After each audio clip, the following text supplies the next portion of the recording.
suka. Aku buat cerita sama semua orang.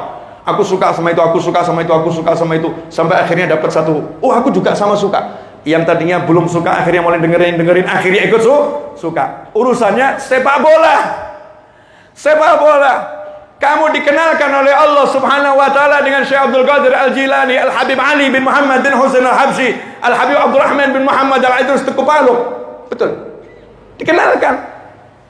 Cuman diam dong.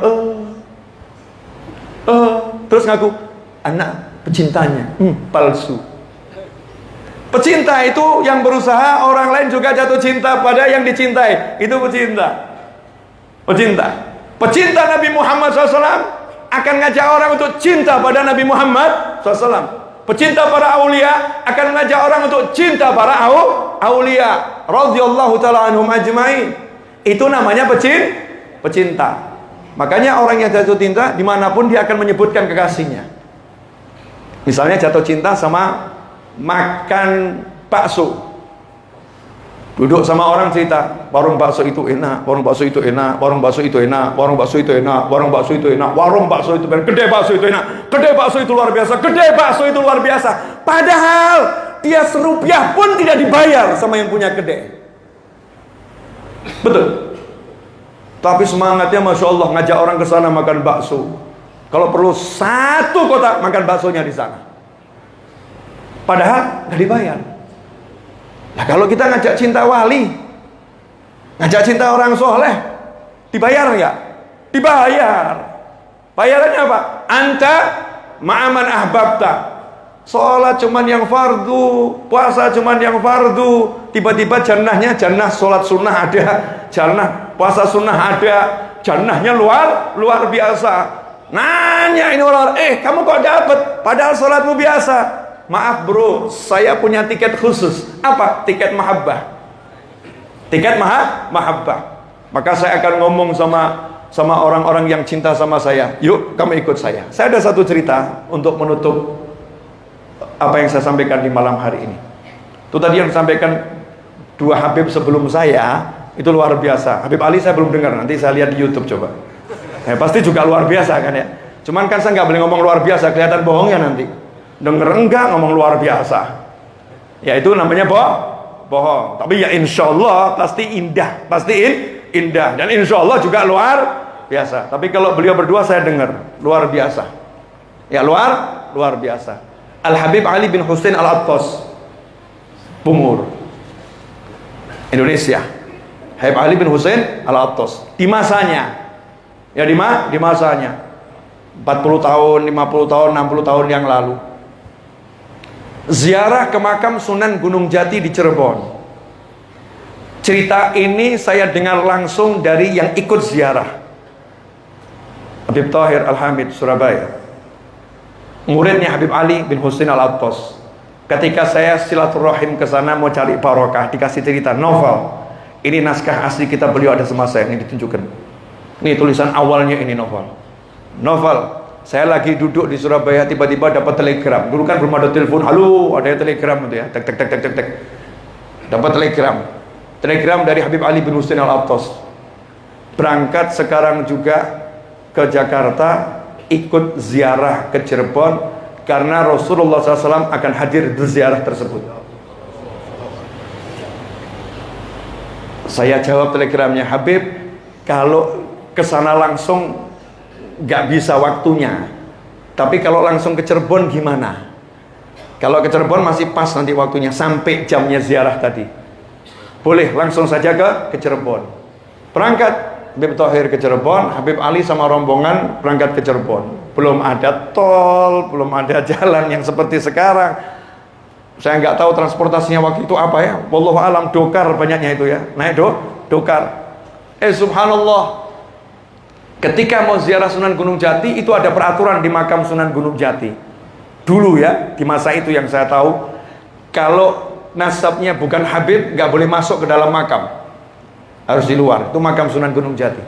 Dulu ya, dulu. Itu yang zaman itu seperti itu. Nah, ketika mau masuk makam Sunan Gunung Jati, Habib Ali membawa pengikut, orang yang mau ikut ziarah. Dan itu orang-orang biasa, bukan thalibul ilm, bukan santri, tapi ada yang pejabat, ya mungkin kepala desa, dengar Habib Ali mau ziarah ikut karena muhib, pecinta. Nah ini pecinta ini dilarang masuk sama yang jaga di sana. Gak boleh ikut masuk dalam makam. Yang boleh masuk makam cuma Habib. Kalau bukan Habib, gak boleh masuk makam. Aturannya memang seperti itu. Aturannya seperti itu. Maka saat itu terjadi kegaduhan, keributan antara yang dilarang sama yang melarang. Habib Ali bin Husain Al-Attas kemudian noleh ke belakang melihat keributan, noleh ke belakang. Ada apa ribut-ribut? Pengikutnya ngomong, Habib, ini kami nggak boleh masuk ziarah sama Habib ke makam sana, nggak boleh masuk ziarah. Jawabannya Habib Ali bin Husain Al-Attas bagaimana? Apa kemudian marah sama yang jaga? Enggak. Beliau taat sama peraturan, peraturan. Beliau pun berkata, kalau kalian tidak masuk ke sana, saya juga tidak akan masuk ke sana. Ketahuilah wahai teman-temanku semua, nanti kalau Allah izinkan saya masuk surga, demi Allah tidak akan saya langkahkan kaki saya sebelum saya cari kalian semua dan saya ajak masuk surga bersama saya. Hubbun Nabi wa alihi dini wa madhabi haqqan wa yakin. Sudah sampai situ saja. Selanjutnya nanti Habib Syekh lewat. Suara saya jelek soalnya.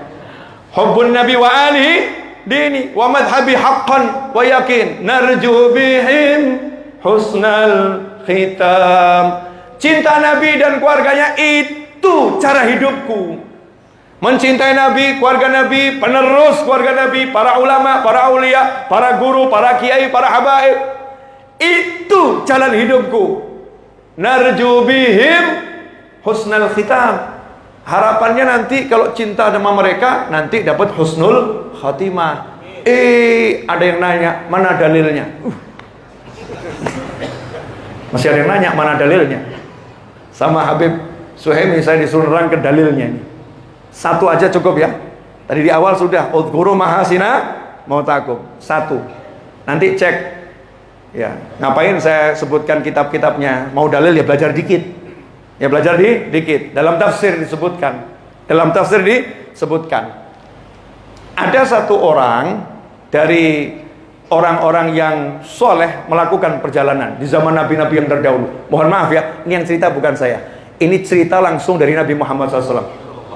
Artinya Rasulullah menceritakan kepada sahabat bil makna. Saya ambil terjemahan bebasnya ya, bil makna.